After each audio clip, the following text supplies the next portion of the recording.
No, it looks like he's gonna be streaming for the cool kids while he watches our shit. Thanks, Nick. What's that?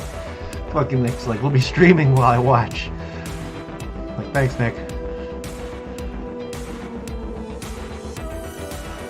Appreciate it, buddy. Is he streaming right now? Is that? The Instagram streams can probably be going up soon.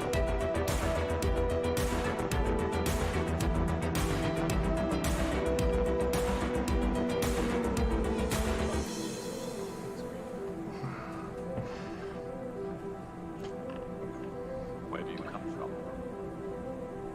Another galaxy.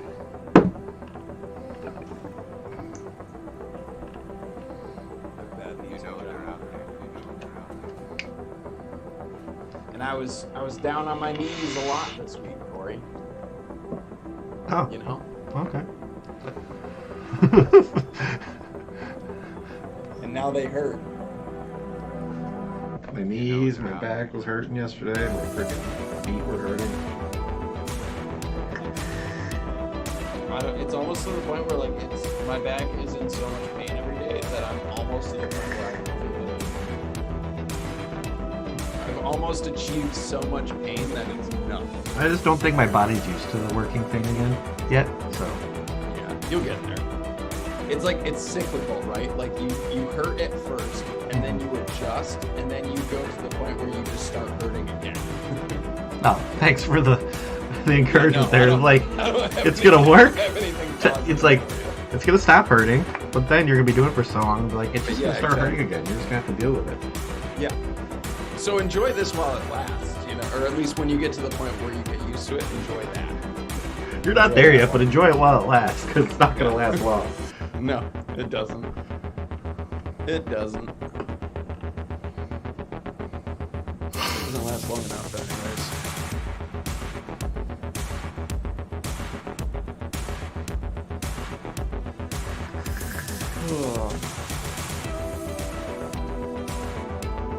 Oh, you know what I should probably do?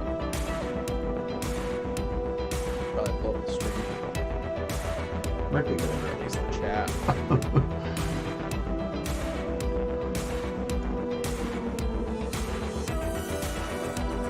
Oh, I should get another beer. Should I get another beer? Sure, why not? You have another beer? I don't have enough time to go grab another beer and then fucking get a glass and all that shit. Like, fine, I won't.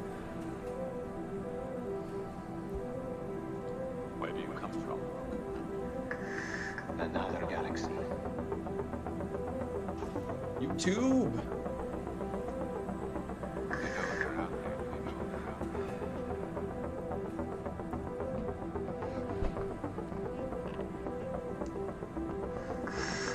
I'll still like randomly get YouTube subscribers and it's fucking weird. I haven't put up anything on my YouTube in like 2 years.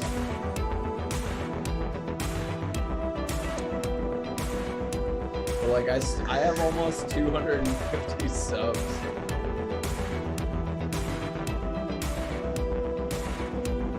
My last video. Oh, it was the live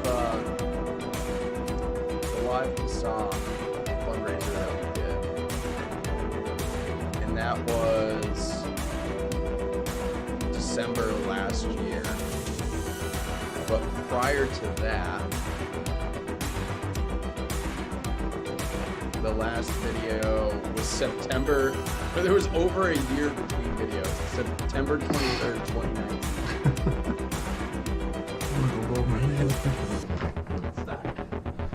Yeah. I'm not a very good YouTuber. It's okay. So we have people like Corey and Nick for.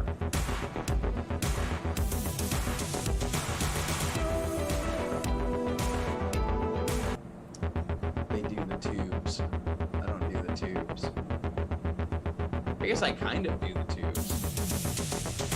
I do the tubes with Kasama, with Alex, Kristen. Ooh, that's super lit.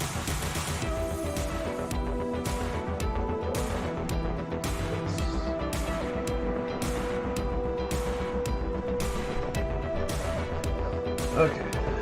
It's weird how it works when it's like, oh, you just want to go to the bathroom and blow your nose? Well, you have to pee now. So.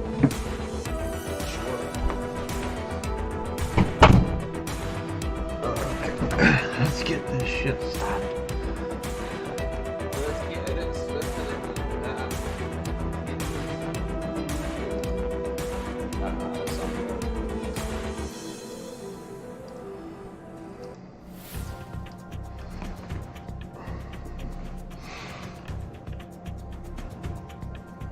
In the history of television, great men and women have brought us up-to-the-minute news as it happens.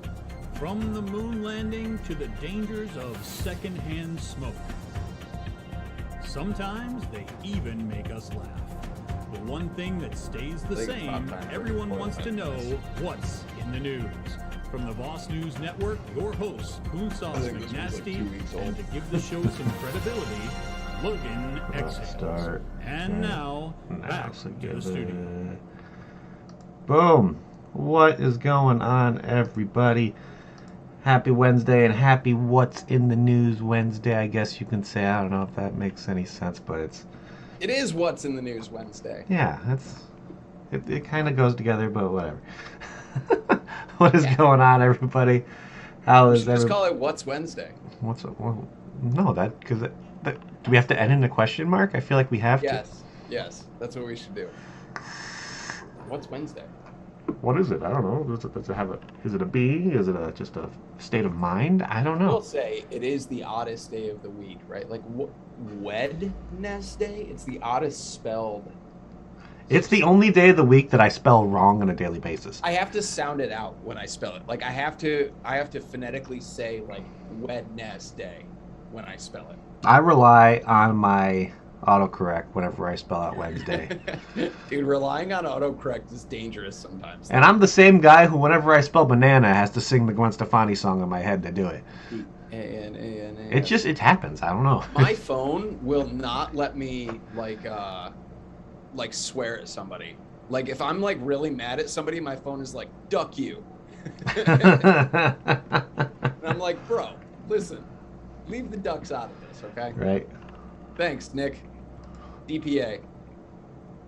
Oh, screw you too, Nick. Okay, I'm wearing your fucking logo on my chest here, and you're like, oh, Logan's shirt is great. Yeah.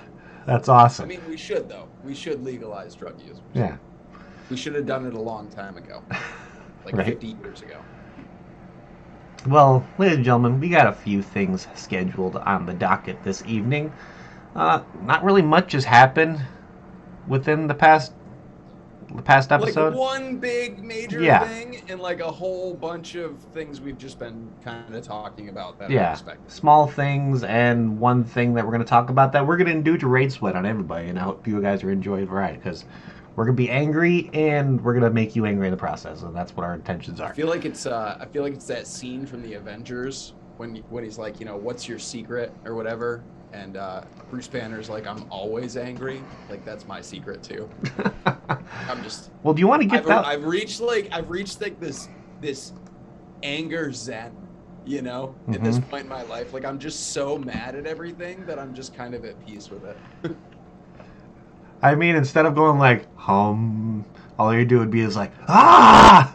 And just... See, what I do is I just go to work, and my job can be like really physical. My job, I landscape, and I work in construction and things, so it's very physically demanding. And so there's a lot of days where I have the opportunity to like let out that aggression with like sledgehammers, and I take those opportunities to do that. Right.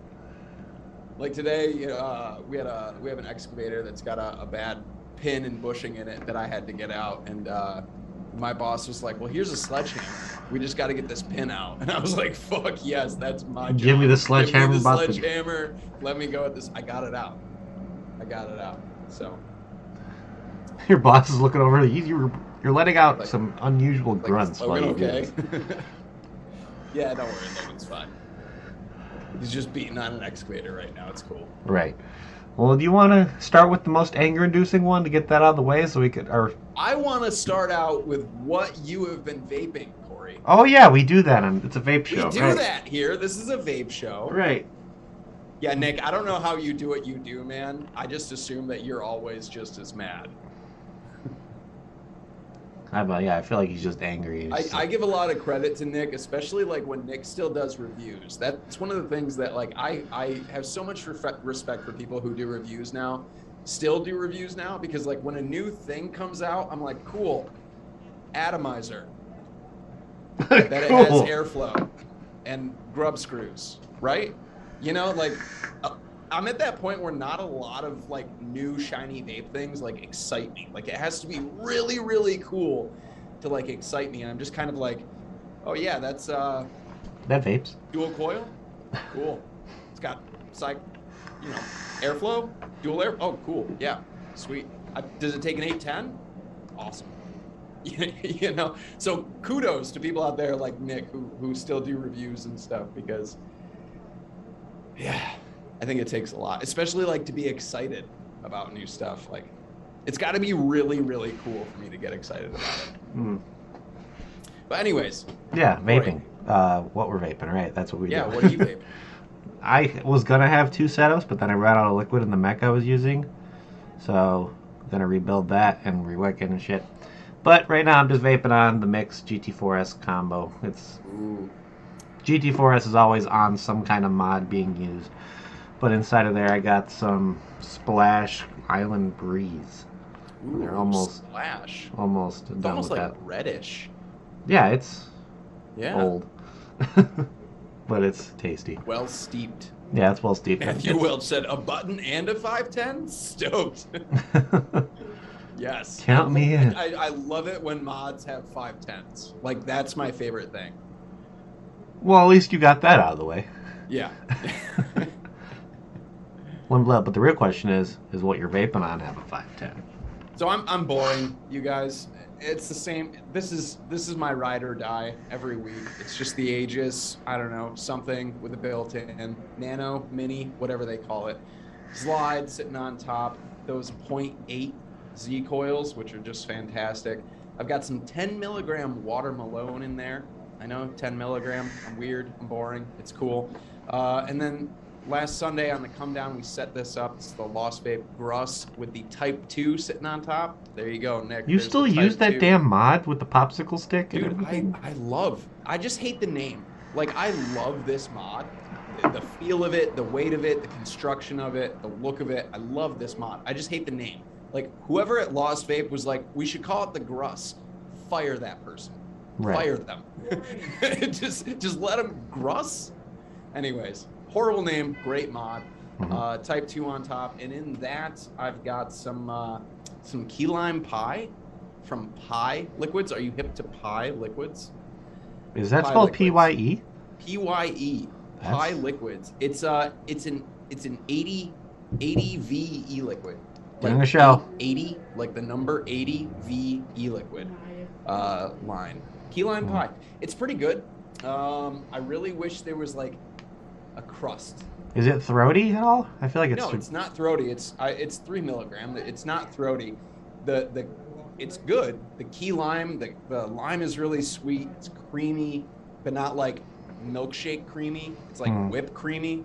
So it's subtle. It's nice. The key lime is sweet. It's really good. But there's just like, I'm missing the crust. There's no like graham cracker. There's no like bready note that I get. But it's good. It's good. Well, I'm still vaping on it. Oh, that's good. I think it's the Type 2 that, makes the whole thing complete. And then a little Amber Chiquita tip DHD action going on top.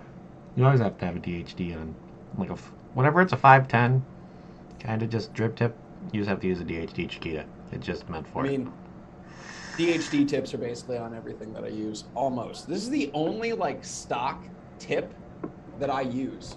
The tip that comes with the slide is, like, one of my favorite, like, mouth-to-lung 510 tips of all time. Like, whoever at Innikin designed this tip, don't fire that person. Don't fire them. They're fantastic because it's just like, it's the perfect size tip for my mouth hole. This is a good tip to put in my mouth hole. I enjoy it. Very nice. Is that all you got? I thought you had a little pod guy That's hanging around. No, that's all I got. Did you have the pod guy sitting there, or is I that have a not? Views. Eh? People out there, I do use a Views. I know, incumbent tobacco. I do use a Views. Views. I do use a Views. and I puff on it occasionally. But this is something that I take to work with me because it's really simple, it's really easy, and it's available to every gas station in America right alongside cigarettes. So for anybody out there still smoking, this is a viable option, and you can get them just about anywhere, and the batteries are like $1. And this is why I use them at work, because I work with equipment, I work outside, I work in the mud, I work in all sorts of things. So for something like this, for me, I can't tell you how many of these batteries I've bought because I've ran them over with loaders, I've lost them in the mud, they've gone under mowers, they go wherever, and they're $1, you know. And that's literally why I use it. It's just simple, it's easy, it's inexpensive, and Right.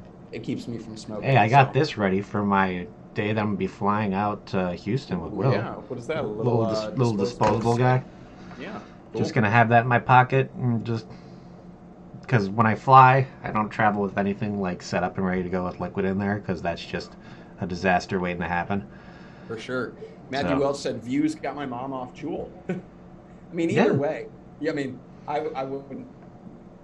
Whatever works, you know. Well, doesn't Views have lower milligram options, I think, too? Or is it only 50? Yes, they do. They have like a 1.8, a 2.4, and a 5. So I think they have one or two more options other than what Jules got. And then she quit the Views shortly after. Good for her. Is she like not smoking at all, Matthew, now, or not vaping at all? But anybody that knows me knows that I'm a firm believer in use whatever works for you. Yeah. I mean, if she was able to use Views and quit vaping after that, that's awesome. Eddie Tooney, thanks for sharing that CASA call to action. We are going to be going over it very shortly. We're going to be talking about that. But before we talk about that, it's time for us to get extremely angry, and we're going to kind of talk about a Twitter page that I don't recommend you to go look at. Yeah, please don't give this page any time of day. Yeah. You guys. We're just going to talk about it just to kind of give you guys awareness that this exists. So, the Truth Initiative has kind of come up and created a vape company that I think they did file PMTAs. I'm assuming. Did this product? For what? For what we're about to talk about? This? No, it's make believe. Oh, it's make believe? I thought there was. It's not a thing. I thought they were actually going to make. Oh. Well. I'm not. I'm running off of my Yeti here, Addy. Does my audio sound weird, you guys? Is it me or is it Addy? No, you sound fine to me. Yeah, I don't know. So all off my Yeti here. Let me just double check. So yeah, while Logan's checking on that, there's a Twitter page that I wanted to kind of talk about. Logan brought it to my attention while we were talking earlier, and it just makes me very angry. So the Truth Initiative decided to come out with like their anti-vaping vape company, make-believe anti-vaping vape company called the Depression Stick. And their description, their Twitter is saying, proud to be the first vape company to call it what it is, a depression stick. Learn more at thetruth.com. So this is just 100 followers in. 100 followers. 100 followers in, already verified. Right. So this is just so somehow they came up with some kind of science here that vaping nicotine amplifies feelings of anxiety and depression. So they decided to make a make-believe company that's like, we're embracing this kind of study that they made up probably in their heads, and decided to make a make-believe kind of stick pod guy called the Depression Stick, and they're showing videos of them going to gas stations. And so there's this all really stems from a correlation, right? Correlation is not causation, but a correlation or a link between people who use nicotine and depression and anxiety and other mental illnesses, mental health issues. And the reality of the situation is that people with mental health issues, particularly anxiety, depression, schizophrenia, etc., use nicotine at disproportionately higher rates than people without mental health issues. This is almost always a self-medicating thing. Mental health issues come first. People find ways to self-medicate. They use things that make them feel better. This is something that we see across drugs as an entire spectrum, not just nicotine.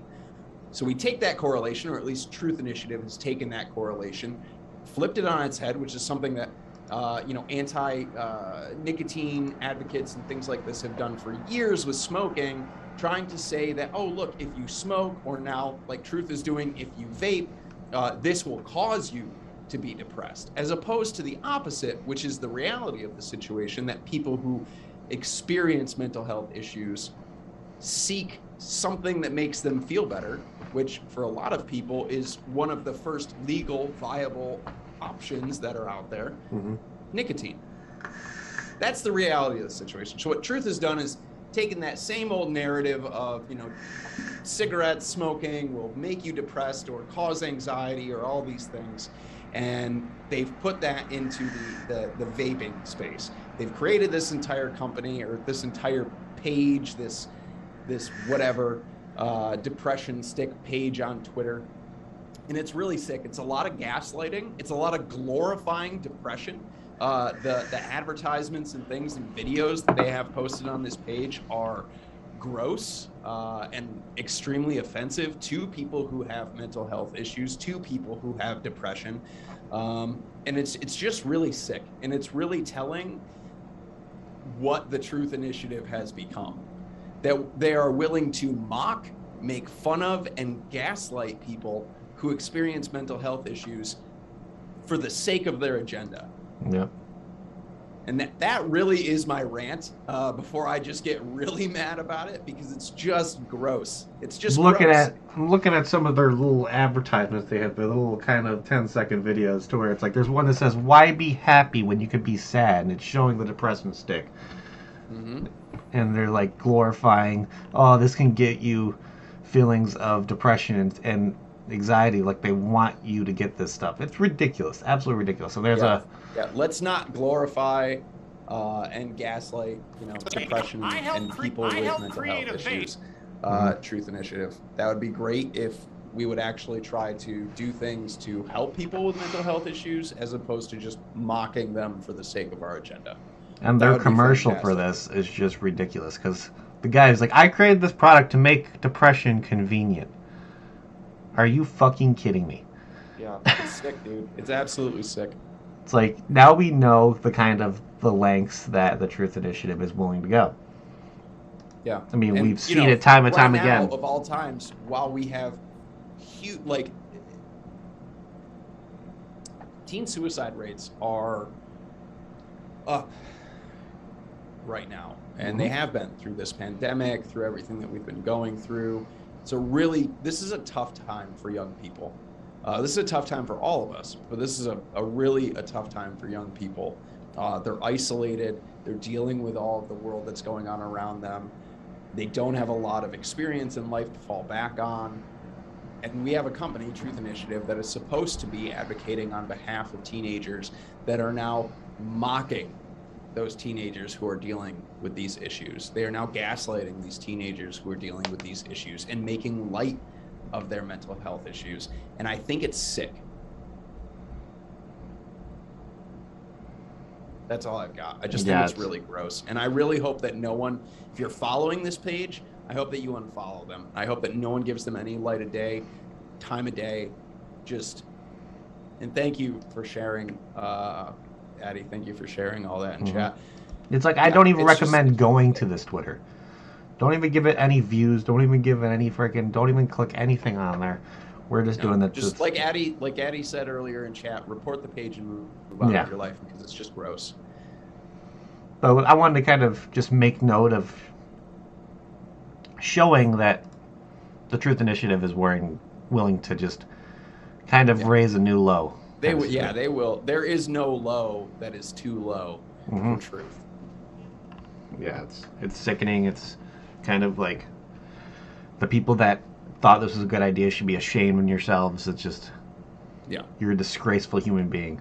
Absolutely disgraceful.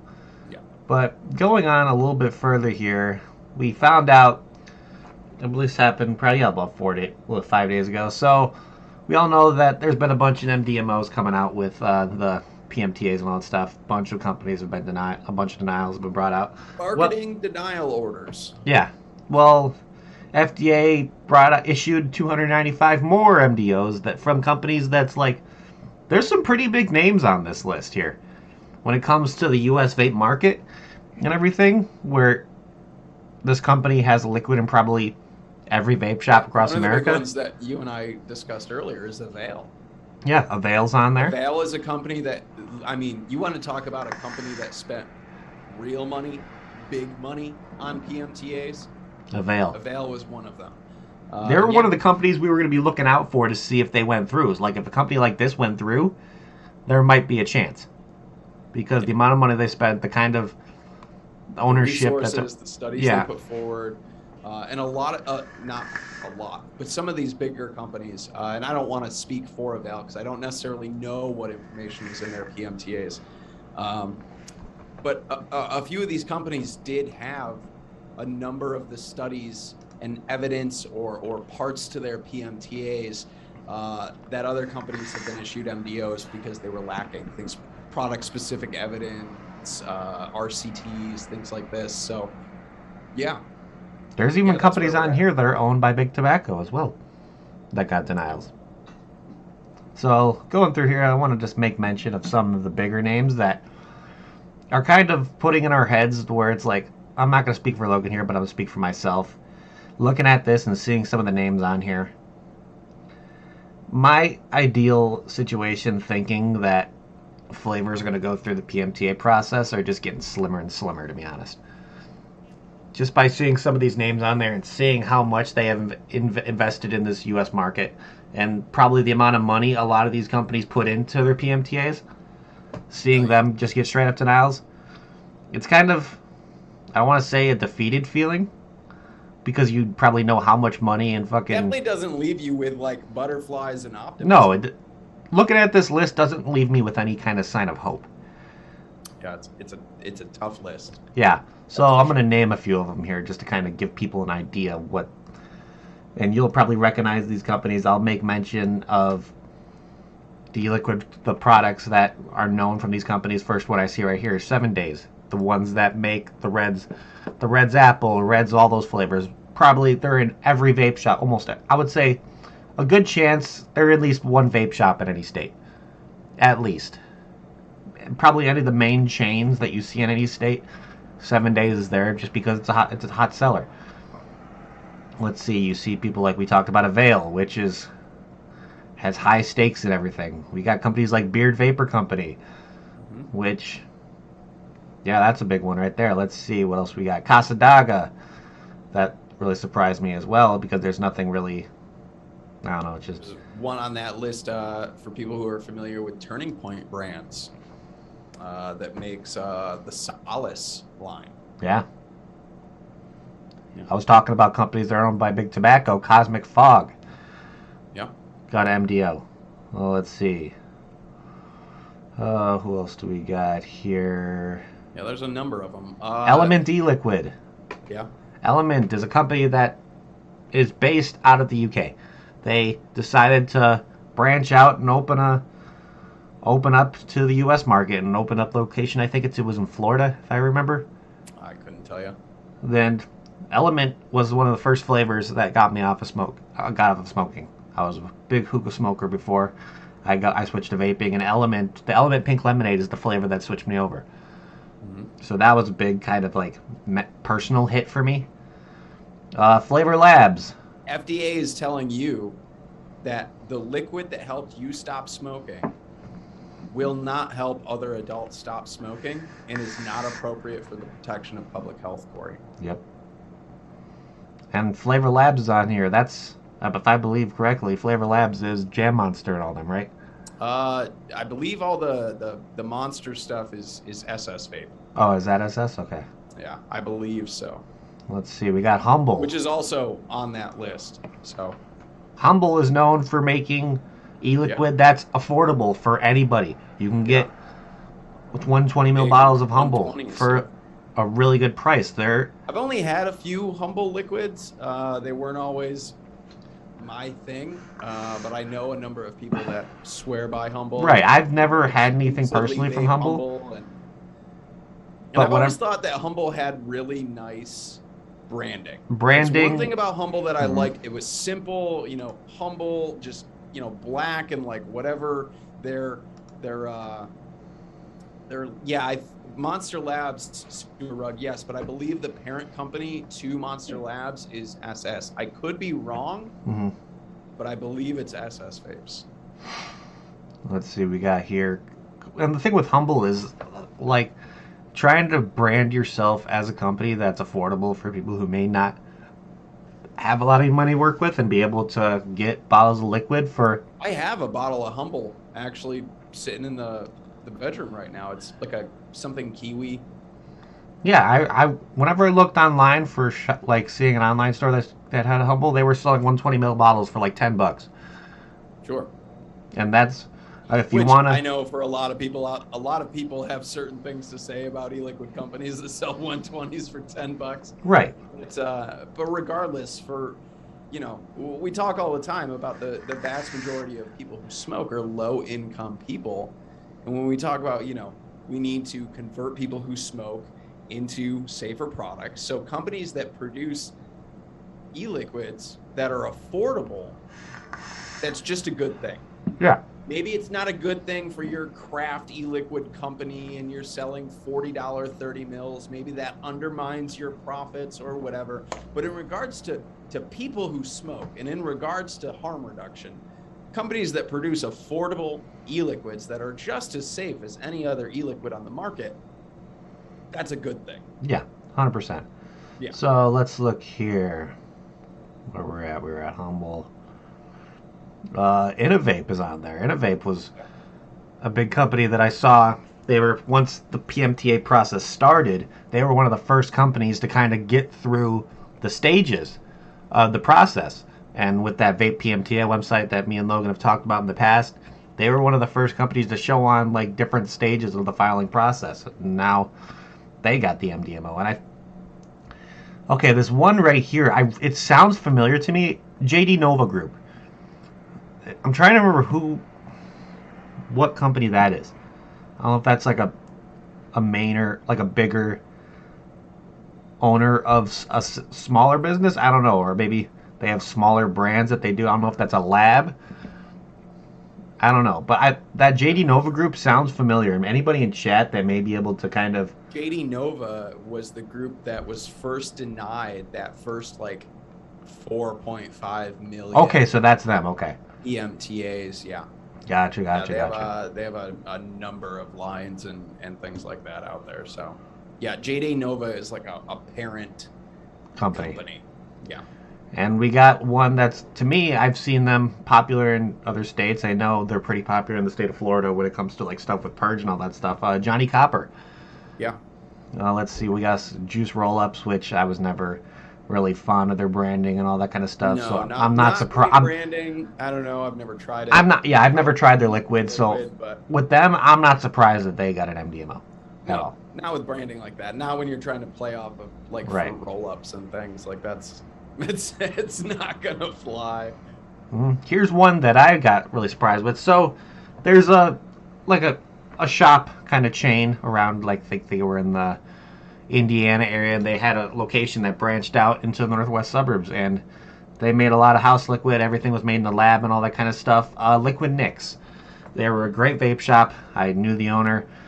He came in from Indiana all the time. He had a bunch of shops in the Indiana area. He provided vaping products to the rural areas of Indiana, because there were times where he tried to be in kind of the less populated towns and all that stuff to have a vape shop available to them. So seeing them on this list kind of makes me a little bit upset, because I know how much hard work he put into that business and creating that smaller kind of Midwestern chain. So that one's upsetting. Mighty Vapors is a big one. They have a lot of state in the U.S. market. Let's see what else. I believe Nasty Worldwide. Is that the Nasty Juice from the UK? Yeah, I believe so. Okay. We got Nude Nicotine. So I'm believing Nude Nicotine. I'm trying to think if that's the company that's making that. Like, kind of, they have the same branding as like the Naked 100. It's really similar to it. I think so. And let's There's see. one on that list. I don't have the list pulled up that you have. I'd have to look. There's a company on there who was denied for submitting just flavorless, just base. Really? Yeah, no flavor. Just nicotine PGVG. Denied. Yeah, Paradigm Distribution. I'd have to on there. I'd have to look it up. Yeah, if you want, here, I'll post this in chat for you guys to kind of see the list of all this stuff, because it's a pretty substantial list, and it's just seeing all these businesses that are on there. It's pretty, kind of puts you in a state of like, this is where we're at right now. So, let's see, Paradigm, Sad Boy. Let's look down. What else do we got? Oh yeah, Sad Boy. Yeah. I know there was another one on here. Oh, let's see. Will you think you'll be able to recognize the company when you see it? Yeah, I just gotta see it. Twisted Tongue's on there. Let's see. Riot. Yeah, Riot. I know a lot of people that vape Riot. Vapetasia is on there, by the way. Yeah. They were a company that... Ooh. Sorry, Nick. Smacks is on here. I thought they weren't going to apply for PMTA. On there. Unless they tried. I believe this list also includes companies that were registered that did not apply. Okay. So Smacks is on there. Yep, I can see that. And that's the kicker, right? Like, we knew like a year plus ago that companies that had submitted and registered, you know, pre-PMTA submission date that had registered, you know, because of the deeming regs and things like that, you had to register your liquids with FDA. Mm-hmm. Companies that registered that were on that list, we knew that if they didn't submit their PMTAs, that they were going to get denial orders. They were going to get told, and they originally, I believe they should have been, or they shouldn't have been, but according to FDA, they should have been told a year ago that since they didn't submit, they had to exit the market, kind of thing. But let's see. I mean, yeah. I'm trying to look. I was surprised by. There's one on here that I've always praised this company for having great, fantastic liquid, fantastic branding, ripe vapes. No, I think it's Nude Nicotine. Nude Nicotine are the ones that came out the flavorless? But I believe Nude Nicotine is the company that submitted flavorless PMTAs.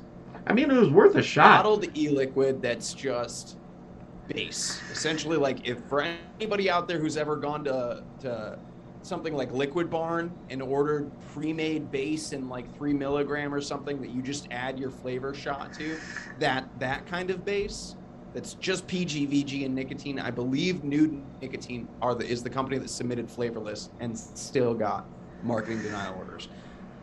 So where I hold out hope for flavors is not for open systems.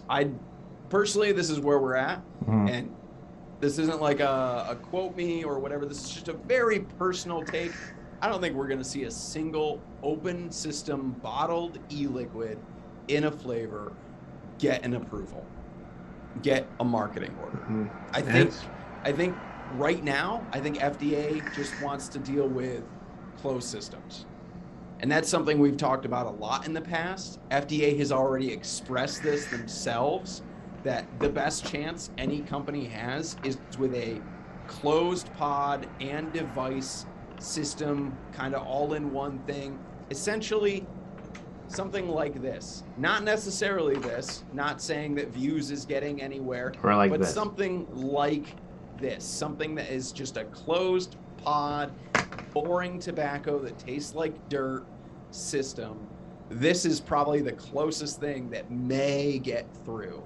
And even something like this, we have no information on any of the biggest, you know, companies by market share, the incumbent tobacco companies. We don't have anything from them yet. Yeah. Whether they're getting approvals or denials. Now, RJ, with their View system, they did submit flavors. Mm-hmm. They did, other than just tobacco and menthol. I believe it was for the Views Alto. Yeah, they had I know there was a berry flavor in there. Yeah, they submitted like a berry, a citrus, a menthol, I think one or two other like mint varieties, maybe one or two other tobacco varieties. And I think that's, if there's any hope for flavors in the US market right now, I don't think it is in bottled e-liquid. And that's just a personal take, seeing what we've seen right now. Yes, for everybody out there, full disclosure, I'm on the board of directors for CASA, but these are personal takes. This isn't like a CASA thing. I have no inside. What Logan's saying right now, he's not speaking for CASA. FDA or whatever. This is just me looking at what's going on and being like, yeah, I don't think we're getting cotton candy e-liquid in a 60 ml bottle anytime soon. I just don't. You know what I mean? I don't think that's a thing that we're gonna see.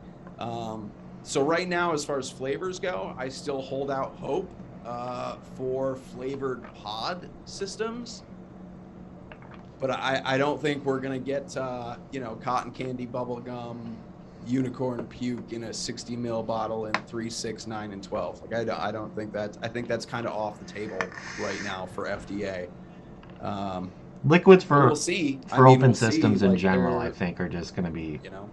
There's still companies that have a lot of PMTAs that are still being reviewed. There's still chance. It's just not looking great right now. Right. That's it. It's just not looking great right now. And I would love to see some kind of statistic to where maybe these companies come back and file again. Maybe did a little bit more to the. They can. A lot of these denials are for product-specific evidence, is what FDA is saying. Mm-hmm. And I think we talked about this, or we touched base on this on our last show, where FDA is getting to this point in their application. They're missing certain data, whether it's random controlled trials or survey data or whatever it is. They're getting to that point in the application. If it's not there, if the company lacks that, they are ending the review process, issuing an MDO, and moving on to the next application. That doesn't mean that this product is not appropriate for the protection of public health. It means that application lacks evidence that FDA is requiring, which is not at really any company's fault, because final guidance for PMTAs came out a month after the deadline. You want to talk about setting everyone up to fail? They set everyone up to fail. But that doesn't mean that these companies can't resubmit with the evidence that FDA is asking for, or with these control trials, but it costs more money, and it takes more resources, and it takes more time. It took 3 years for FDA to approve the IQOS, and millions of dollars. Right. With all of them releasing the guidance for the PMTA process and all that stuff after the deadline, it's pretty much like the equivalent of going to school, taking a test, and not knowing what you're taking a test on. And you get to learn what you're taking the test on after the day of the test. Right. It's like taking the test before the teacher teaches you the subject. Right.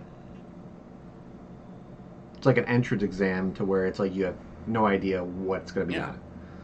Yeah, I mean, every bit of this PMTA process is built and designed to limit the market as much as possible and drain the bank accounts of companies who try.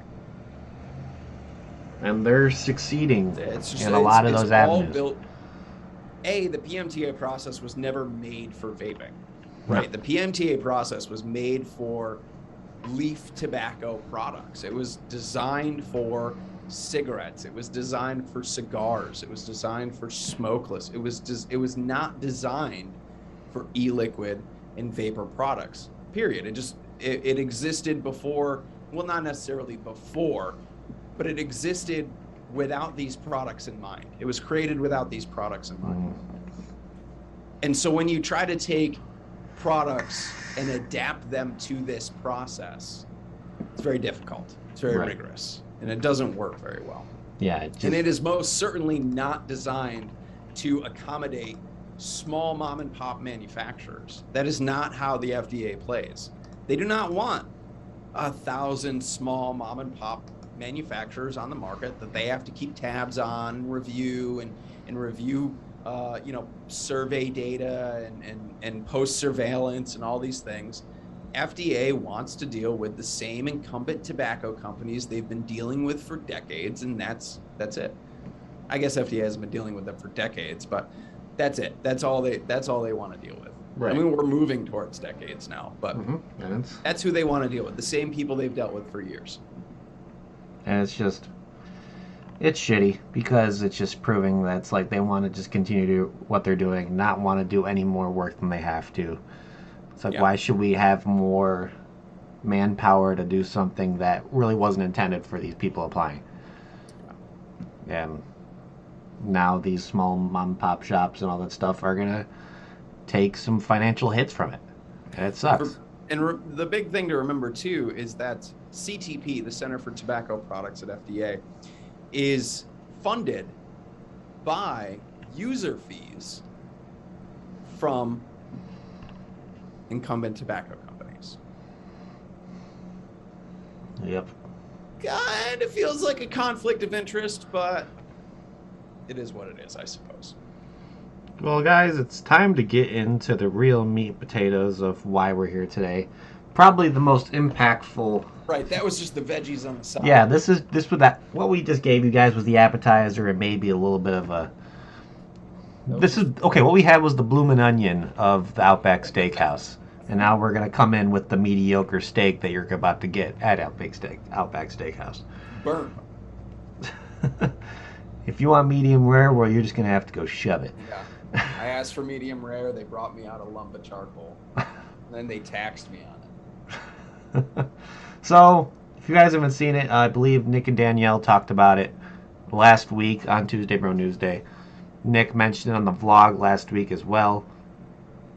But there is now a federal tax on nicotine. Can we pause just a second? Sewer Rug said, anyone know more about Juul trying to not only pass PMTAs, but also rebrand as a healthy alternative for smokers? Just wondering if that will get them to pass PMTAs.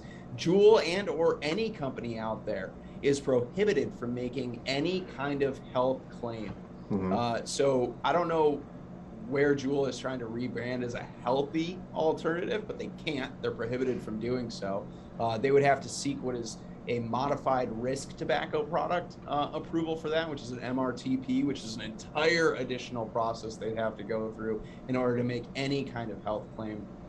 So, A, Juul is not doing that, and B, it's not going to help them pass PMTAs. If they were trying to make health claims about their products while trying to pass PMTAs, FDA would absolutely deny them and issue them a cease and desist rather quickly. Yeah. Sorry, we can get back to the call to action. I just wanted to address that in chat. So yeah, CASA has a call to action up on this right now.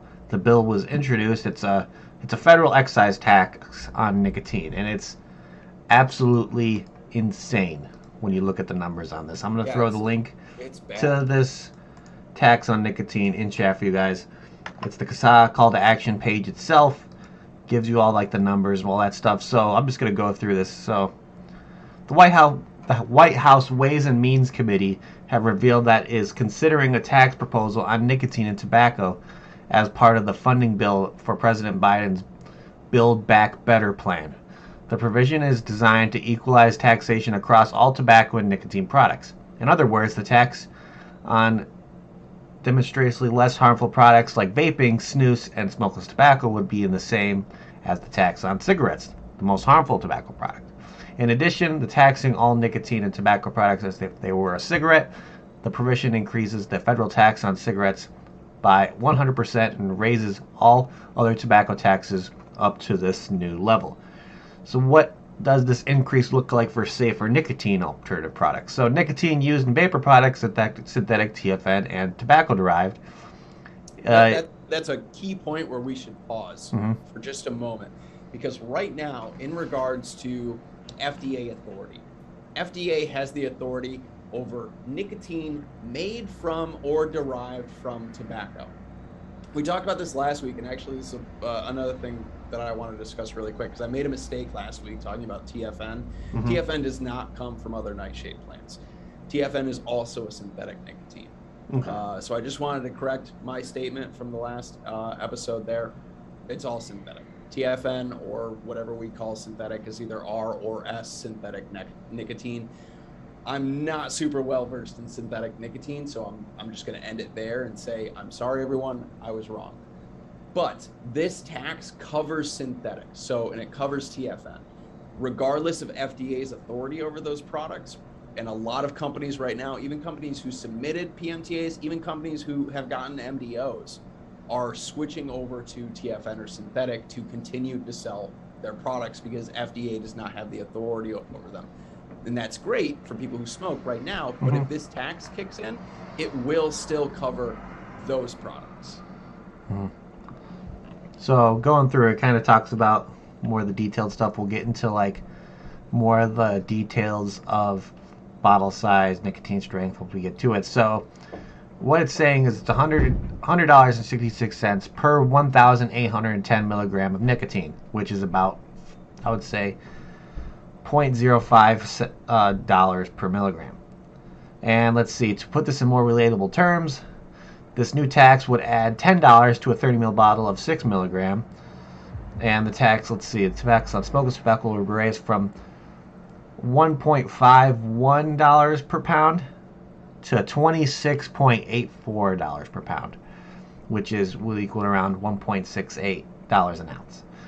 And the new tax on discrete single-use units, pouches, would be imposed at the tax rate of $100 per 1,000 units, which is about 10 cents per pouch, which adds to be $1.50 to $2.50 to a tin.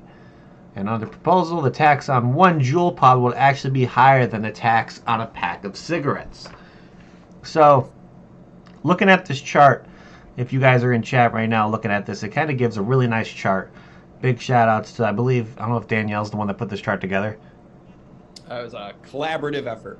Oh yeah, so it was a group effort from Danielle the CASA does team. all the design, so like the actual chart you're looking at, yes, was done by Danielle, but the math behind it was a collaborative. So yeah, it was a team effort for this. So let's go through here. So a 10 milligram bottle, a 10 milliliter bottle, for 3 milligram you'd be spending $1.60. 10 ml bottle, like a tiny little 10 milliliter bottle. So let's go through and look at all like the 3 milligram sizes. So 10 ml bottle, $1.67 in tax. 15 ml bottle, $2.50. 30 ml bottle, $5 in tax.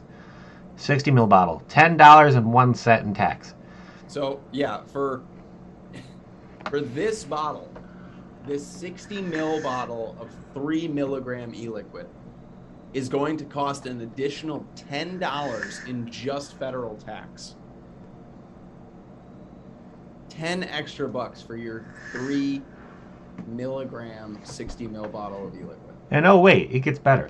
So for a 120 ml bottle, you're going to be spending an extra $20.02 in excise tax.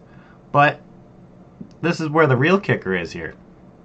You know, there are some companies, I know, Fogging Out with the Batman kind of had some of these kind of bottles in his possession that, I forgot the name of the company. Like sold. I could never pronounce it. That's the name of this line, the Sabores del Encanto. Yeah. Was the name of his line. So you were able to possibly get up to 500 mils / maybe a 1,000 ml bottle. So if you decide to get a 1,000 ml bottle of 3 milligram liquid, you'd be spending an extra $166.80 in excise tax. Yeah. Yep.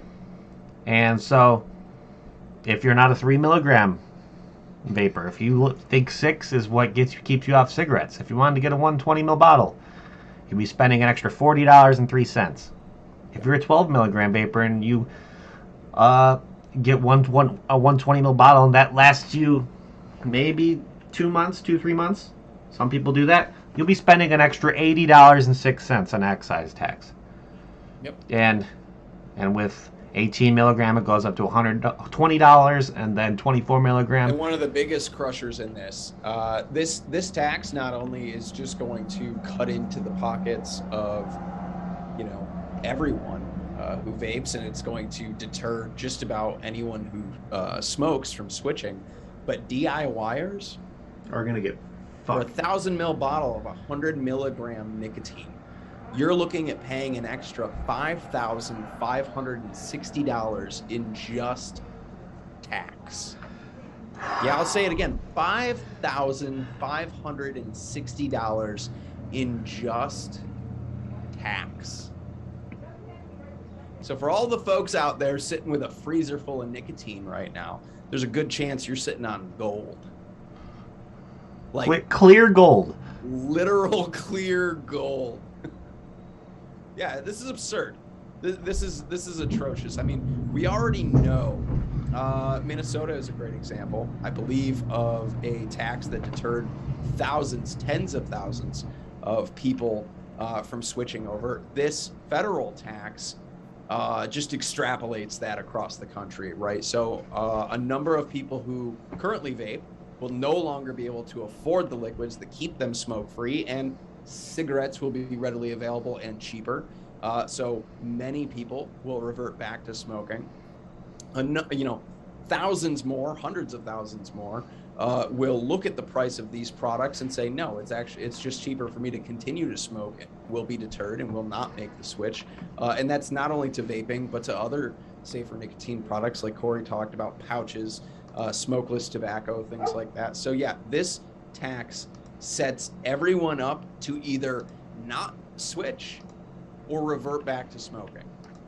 Yeah, everybody in chat's saying Scott said he had about, what was it, $20,000 in clear gold in his freezer. Yeah, I know a lot of people who are setting up their like retirement funds right now based on what's in their freezer. Yeah. I mean, I don't have a retirement fund in my freezer, but I definitely have a vacation. And luckily, I never thought that I'd be saying this, but there was a point to when this kind of tax was talked about. We actually got a little bit of help from the media a little bit. Yeah, there's actually been some moderately good. I don't say that often. Help from the media? Yeah, that's not something I say.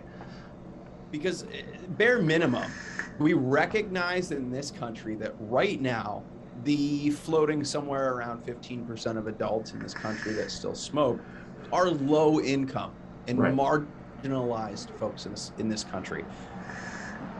These are not people who can afford this, and our government views this as a cash cow first and foremost, and also these taxes they think are a progressive thing. If we tax it more heavily, then people will be incentivized to quit. It's not how it works. Right now, we are at the point where these quote-unquote progressive taxes become extremely regressive.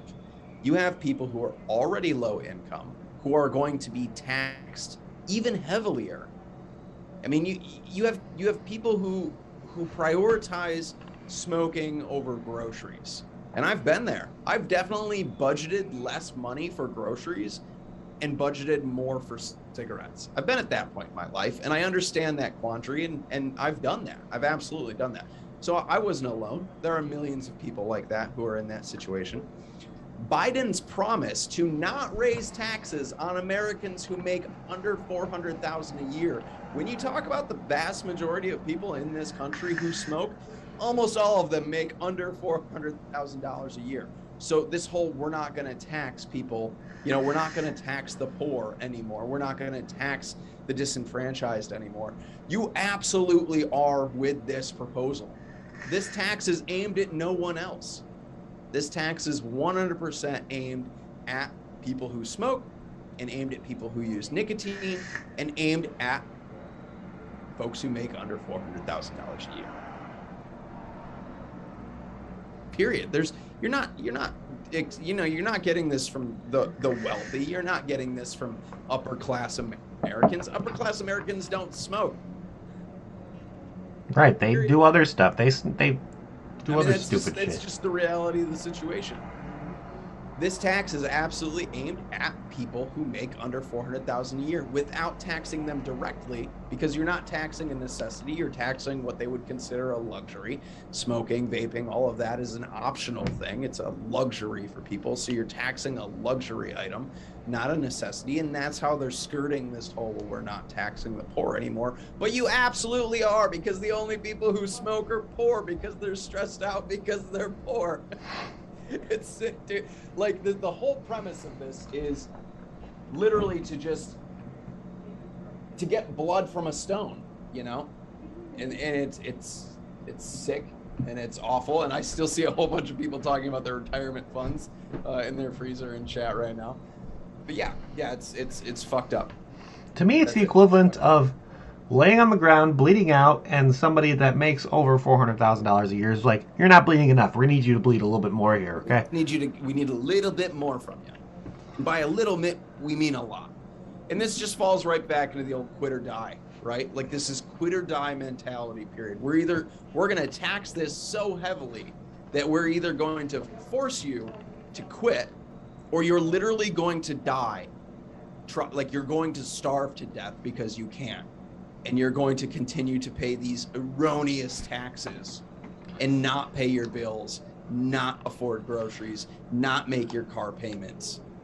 And not only are we going to increase the tax on cigarettes a little bit, but we're going to make all of these other safer alternatives that you could be using to save your own life, we are going to tax them through the roof so they become unappealing, unaffordable, and inaccessible to you. I want to know what caused that whole quit or die mentality, because it's asinine. Prohibitionists. Absolutely asinine. The righteous. Yeah. It's just... Yeah. Right, and Mallory's right. This definitely takes a hit at people that are DIYers. I bet you they did a little bit of research into that kind of... They wouldn't have put 100 milligram on the list if it wasn't something that was going to impact a specific group of people. Yeah, I think this is just a tax that increases exponentially across. Mm-hmm. I mean, you could put 200 milligram on there, and it would Right. show that number too. So I don't even want to know. I don't even want to know. You know, it's on the chart just to show it, but the tax is the tax. All right? It doesn't matter how many mils per milligram. That's the tax across the board, and it increases as you go up. So. Because I bet you a lot of people... It was made for DIYers in mind, and I don't really necessarily know if they care. The tax is just this many cents per milligram, and it goes up accordingly. So, but this is definitely going to get people's attention. Kazaa has that on the chart to show DIYers what they're in store for, but I don't think the tax was necessarily built with DIYers in mind or not. Okay. Like it's just that's the tax that's proposed. I'm hoping that this guy, because I'm assuming that if you're a DIYer, I'm not speaking for Addy Tooney or anybody else in chat who's a DIYer, that if you're making your own stuff, you're obviously paying attention to what you're spending for nicotine and all the concentrates. You want to get the best bang for your buck. That's kind of a mentality that a lot of us were grown up on. If you can get the best quality product without draining your fucking wallet, yeah, go for it. Yeah. Well, hopefully a lot of DIYers know about this and know that... I mean, I use all the liquid nicotine that I have is all 100 milligram. It's all 10%. So to where this is going to be... Because I know there's a significant DIY community within the vape industry in the U.S. Sure. Yeah. Pretty significant. I think it's easy to forget for a lot of people, like in our group, in advocacy, and in the vape community, that we are a small part of this, right? Like hobbyists, mixers, things like that are a very small portion of the people in this country who vape. It's easy to forget that because we're all in this community and we all see each other and whatever.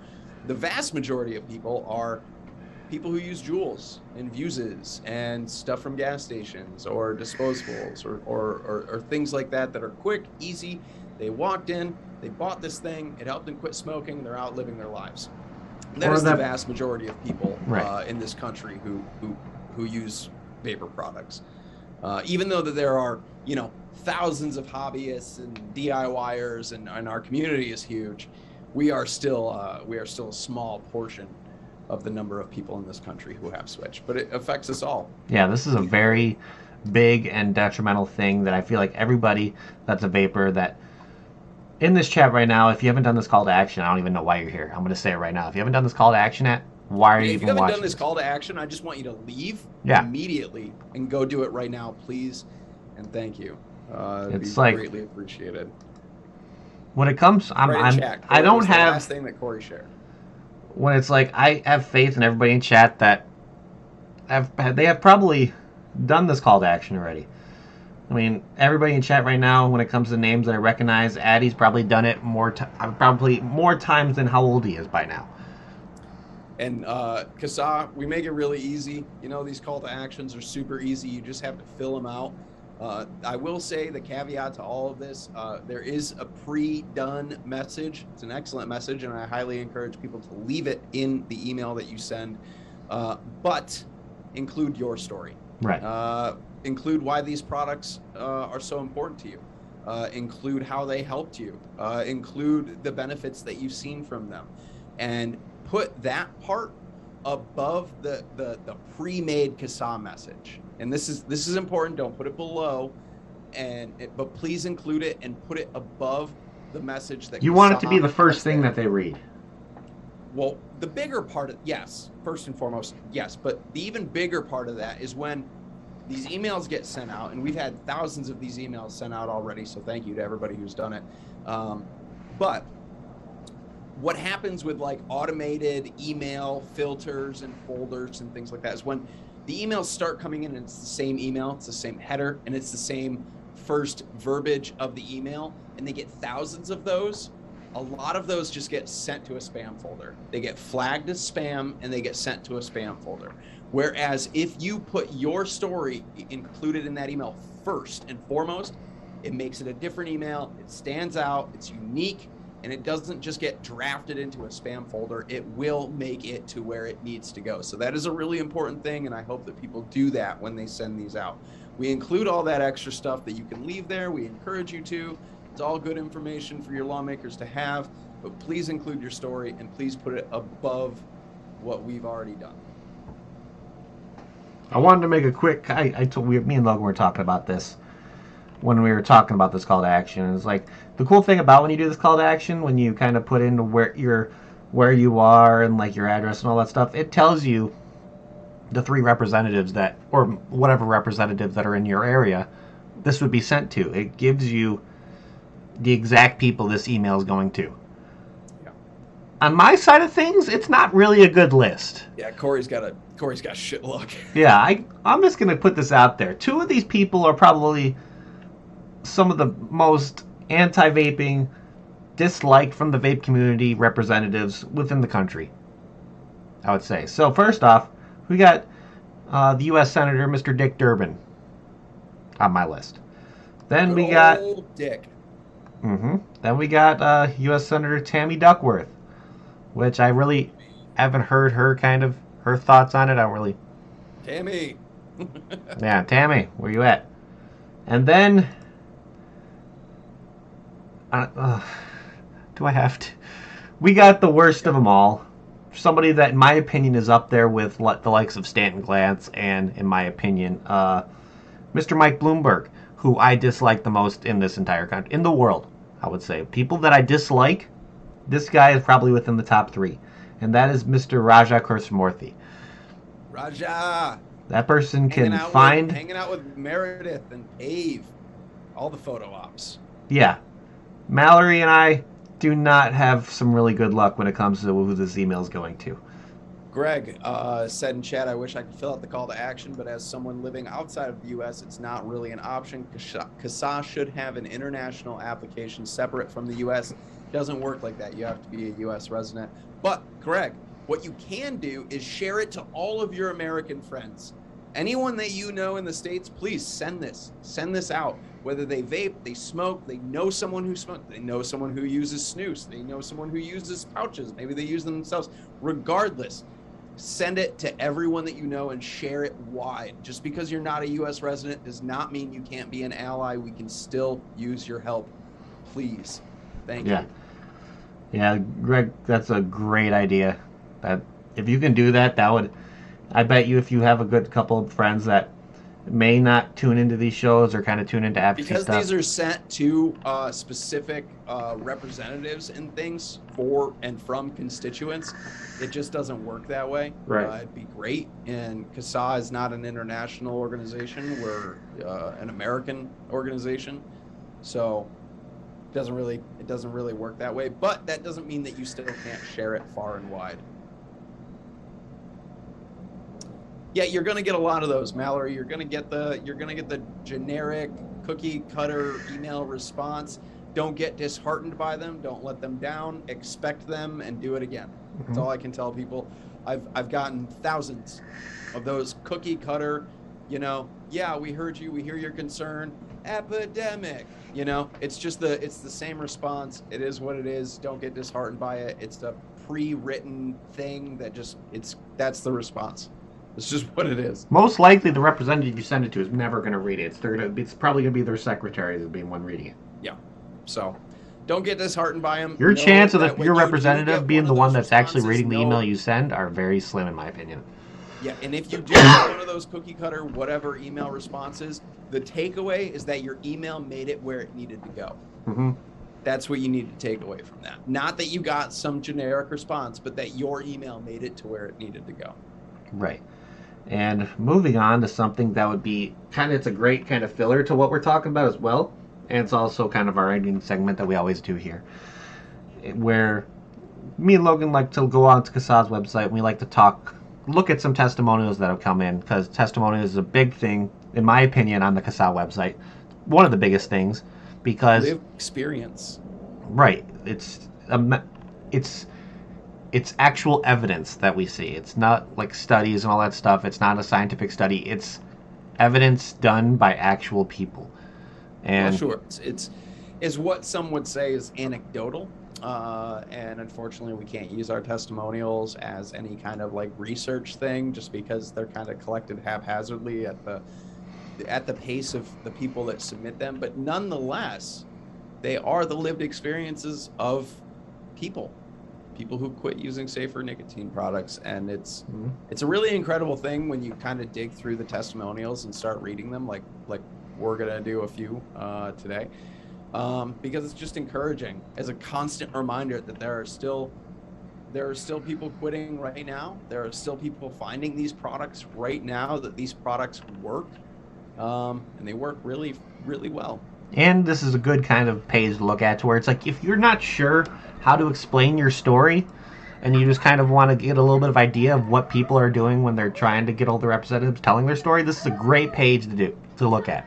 Read some stories and kind of see how people are telling their stories and kind of give yourself an idea of how you're going to put out your message to your representative. It's a great individual like blueprint of what you can do. But I'm going to read one from here, the most recent one. I think I haven't actually seen this one and actually really like it. So I'm going to read one from someone named Todd. Todd. This is a very nice one, and I want to kind of talk about it because it involves his experience being within the past year. So what Todd said was, let's see what you have to say, Todd. So it says, I was a heavy smoker. Back in 2012, I started vaping and quit smoking cigarettes for a couple of months. Then I went back to cigarettes. In 2020, my breathing was difficult. Any exertion caused heavy breathing. If I walked up a flight of stairs, I would need to rest and catch my breath. In December of 2020, I started vaping again, and it has been 7 months since I have smoked a cigarette. My breathing has returned to normal. I can walk up flights of stairs, take long walks, ride my bicycle without becoming winded. I can enjoy being active again. I started vaping last December with the intent of quitting cigarettes. So far, has been successful, starting with 24 milligram nicotine and now use 3 milligram. My next order of juice will now be 0 milligram nicotine. I enjoy vaping, the experience, and the flavors. So, at this time, I do not plan on quitting vaping. I just want to quit nicotine. Regardless of what the government says, vaping is an excellent way to quit smoking. Do let yourself be lied to by them or anyone. I'm guessing it meant don't let yourself be lied to by them or anyone else. If you want to quit and can't do it cold turkey, vape. Way to go, Todd. Todd, fan-fucking-tastic. I'm actually really curious, and maybe he comes up with like a second he just copied and pasted with like an underneath at the end of it saying update when he switched to the 0 milligram? Yeah. Because I'm curious. And that, the one that I'm going to read to you, I'm going to read this first, and then I want to highlight a really big takeaway from both of these. This is from Big Perm. I picked it. I love that name. Like Big Perm. Big Perm. If you're out there, you're my spirit animal, just because of that name. Big Perm says, I smoked Marlboro Reds, the quote-unquote cowboy killers, at a rate of a pack and a half to a pack and a half a day for 30 years. I tried everything to quit: patches, gum, chew, snooze, you name it. When vaping came out, I had my doubts, but I thought if I could get the nicotine without actually smoking, I'd give it a try. Vaping worked as I weaned myself down on the nicotine percentages in the juice. Started with 24 milligram, then a month later went to 18 milligram. A month after that, dropped down to 12. Now I'm at 6 and I'm holding steady. I'm going to stay at 6 till all my juice is gone, then go down to 3 and then lower after that till I hit 0 milligram. Nothing else in the world would have gotten me to quit cigarettes except for vaping, and it has been a godsend. So thank you, God, for vapes. It literally saved my life. Big Perm. And this is one of those things, right? I have two highlights, not only from the testimonial that you read, but from this one. Big Perm tried everything, including other safer nicotine alternatives like patches, gum, chew, snooze. Vaping, this is one of those shticks that I have. Vaping is a tool in the toolbox, right?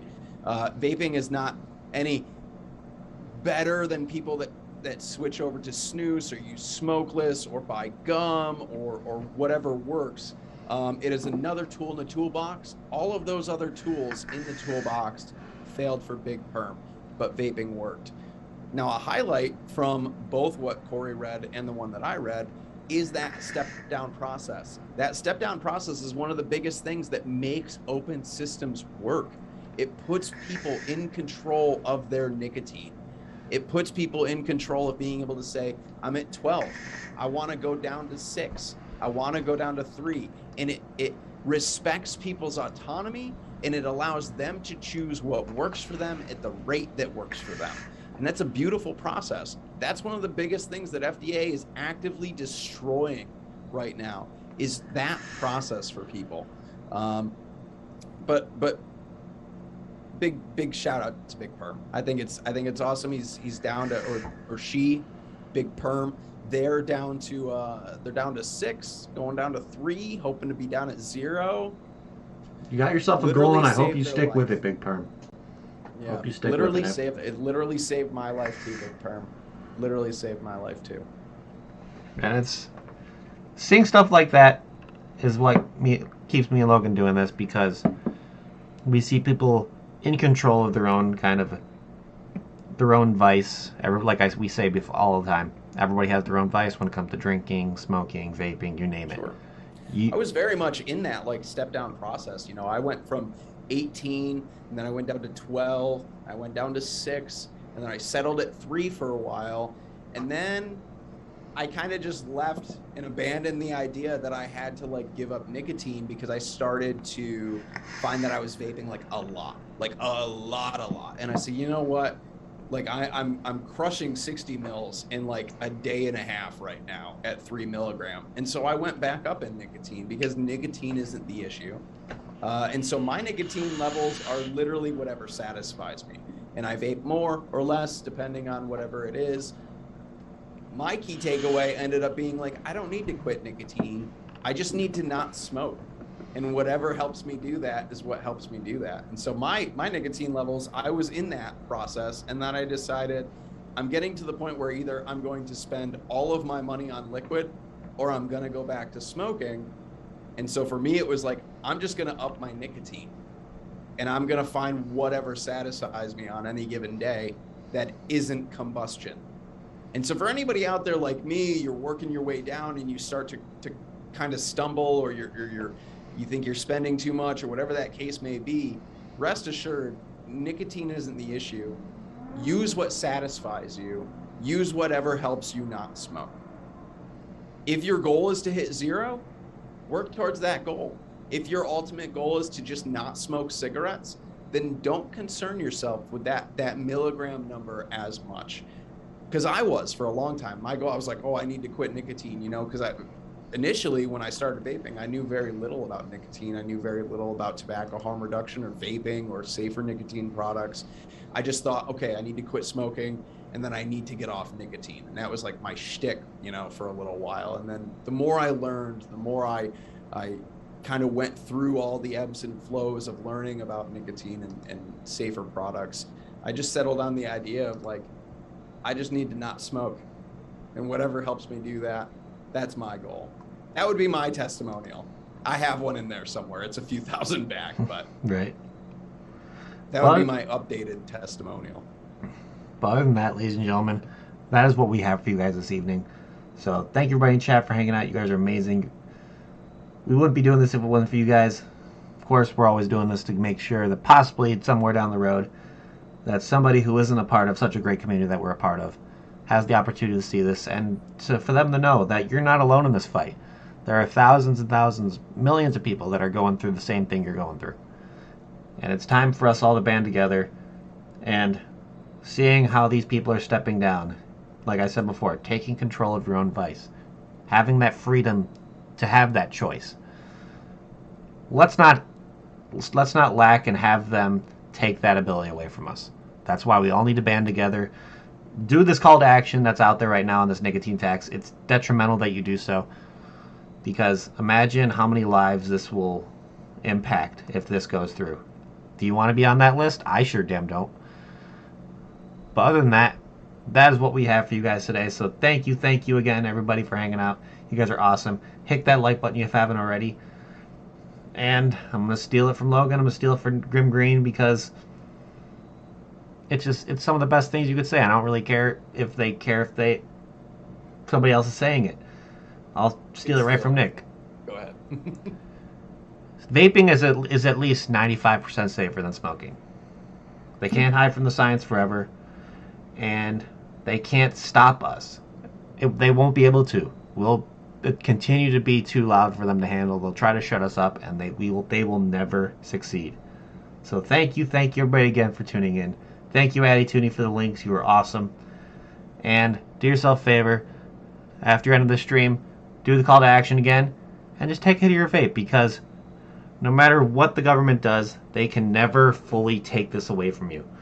So, hope you guys have a fantastic rest of your evening, fantastic rest of your week, and we will see you all in 2 weeks. Hope you guys have a fantastic rest of your day, fantastic rest of your night, and just keep on fucking vaping, guys.